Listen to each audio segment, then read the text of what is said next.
करने वाले हैं मैकेनिज्म ऑफ ब्रीदिंग। बात करें मैकेनिज्म ऑफ ब्रीदिंग की तो इसमें 2 स्टेज इन्वॉल्व होती हैं। एक होती है इंस्पायरेशन और दूसरी कौन सी होती है, एक्सपायरेशन। अब एक एक करके डिस्कस करते हैं। तो इंस्पायरेशन क्या होता है, तो during which atmospheric air is drawn, यानी जो जब एटमॉस्फेयर की एयर लंग्स के अंदर आ जाए तो हम उसे बोलते हैं इंस्पायरेशन।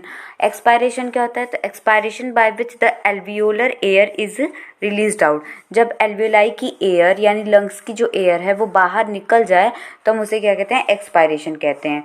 तो ये 2 स्टेज होती है जो मैकेनिज्म ऑफ ब्रीदिंग में इन्वॉल्व होती है।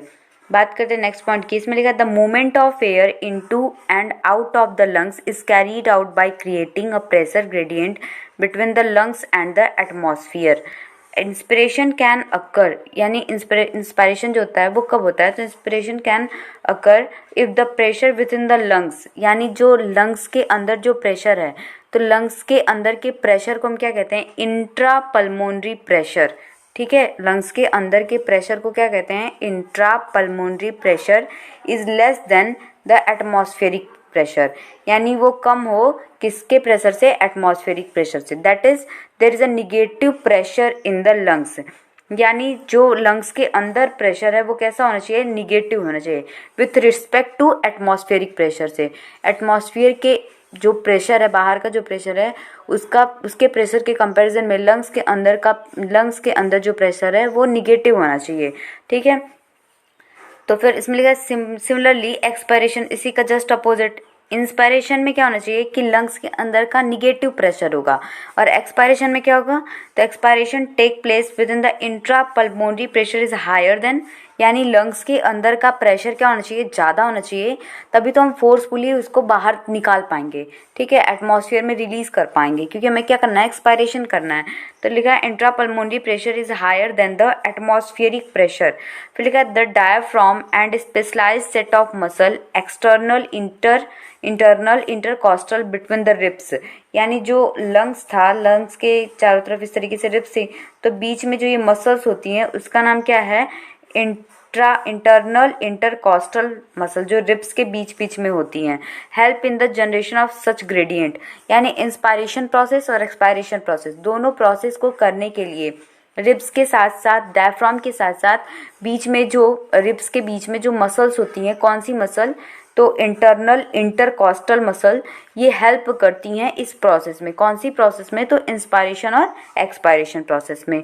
ठीक है, फिर इसमें लिखा है inspiration is initiated by the contraction of diaphragm, यानी इंस्पायरेशन तभी होता है जब डायफ्राम क्या होता है, कॉन्ट्रैक्ट करता है। अब ये कैसे होती है, जैसे सपोज दैट ये बलून हो गया। ठीक है, तो बलून में अगर एयर अंदर आ रहा है, ठीक है, और नीचे ये कुछ इस तरीके से लगा हुआ है, ये डोम शेप्ड का ऐसे डायफ्राम है। ठीक है, ये लगा हुआ है, तो जब ये एयर अंदर आएगा तो ये धीरे धीरे ये क्या कर रहा है, ये कॉन्ट्रैक्ट कर रहा है। तो इंस्पिरेशन कब होगा, जब ये डायफ्राम कॉन्ट्रैक्ट होगा।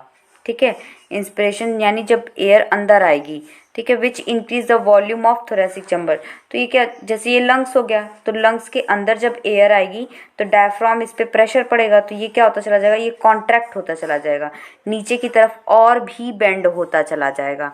ठीक है, क्योंकि इसमें क्या हो रहा है, एयर आ रही है, तो एयर जब ये फिल हो जाएगा लंग्स हमारा, तो ये प्रेशर लगाएगा इस पर, तो ये जब ये प्रेशर लगाएगा तो ये क्या हो जाएगा, कॉन्ट्रैक्ट होता चला जाएगा।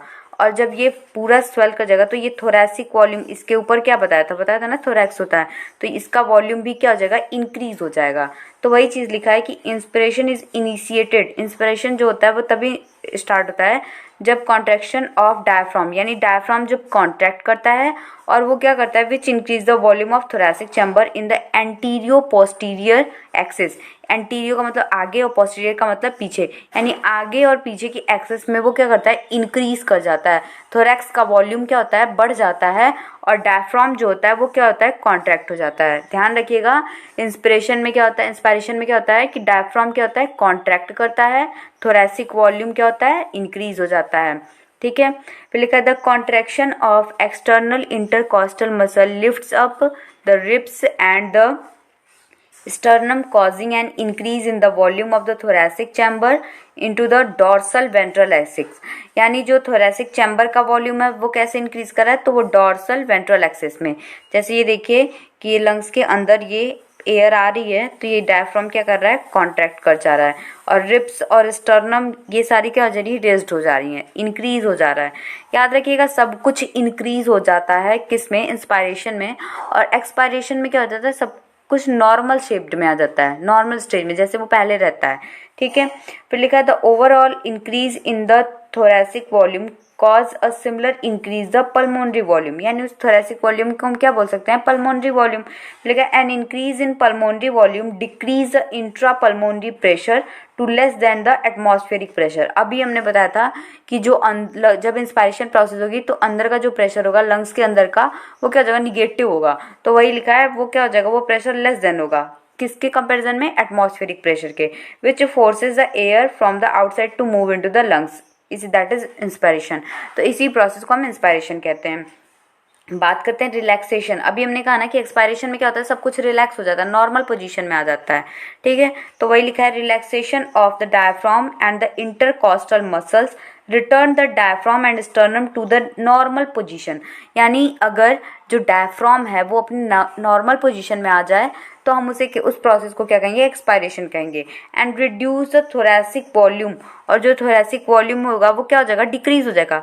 अब जैसे सपोज दैट ये बलून है तो इसमें से एयर अगर निकल जा रही है तो क्या हो जाएगा, इसका वॉल्यूम डिक्रीज कर जाएगा। ऐसे ही हमारे लंग्स से जब एयर बाहर की तरफ निकल जाएगी तो इसका वॉल्यूम क्या हो जाएगा, डिक्रीज कर जाएगा। तो वही चीज़ लिखा है कि जो अंदर का वॉल्यूम है, जो लंग्स के अंदर का वॉल्यूम है वो क्या हो जाएगा, डिक्रीज हो जाएगा, कम हो जाएगा, रिड्यूस हो जाएगा। तो लिखा है reduce the thoracic volume and thereby the pulmonary volume, this leads to an increase in the intrapulmonary pressure is slightly above the atmospheric pressure causing the expulsion of air from the lungs, expiration। अभी बताया था ना कि inspiration के लिए क्या होता है कि लंग्स के अंदर का प्रेशर निगेटिव होता है, और जस्ट अपोजिट हो जाएगा एक्सपायरेशन में। लिखा है we have the ability to increase the strength of inspiration and expiration with the help of additional muscle in the abdomen, यानी हम इंस्पायरेशन प्रोसेस और एक्सपायरेशन प्रोसेस को इंक्रीज डिक्रीज कर सकते हैं क्योंकि हमारे पास एडिशनल मसल होती हैं जो हमारे एब्डोमेन में होती हैं। On an average a healthy human breathe 12 to 16 time per minute, एक हेल्दी ह्यूमन, ठीक है, 12 to 16 time per minute breathe कर सकता है। The volume of air involved in a breathing movement can be estimated by using a spirometer, यानी spirometer का हम use करते हैं, which help in clinical assessment of pulmonary function, जो pulmonary function को रेगुलेट करने में हेल्प करता है। ठीक है, नेक्स्ट क्लास में हम डिस्कस करेंगे रेस्पिरेटरी वॉल्यूम एंड कैपेसिटीज़।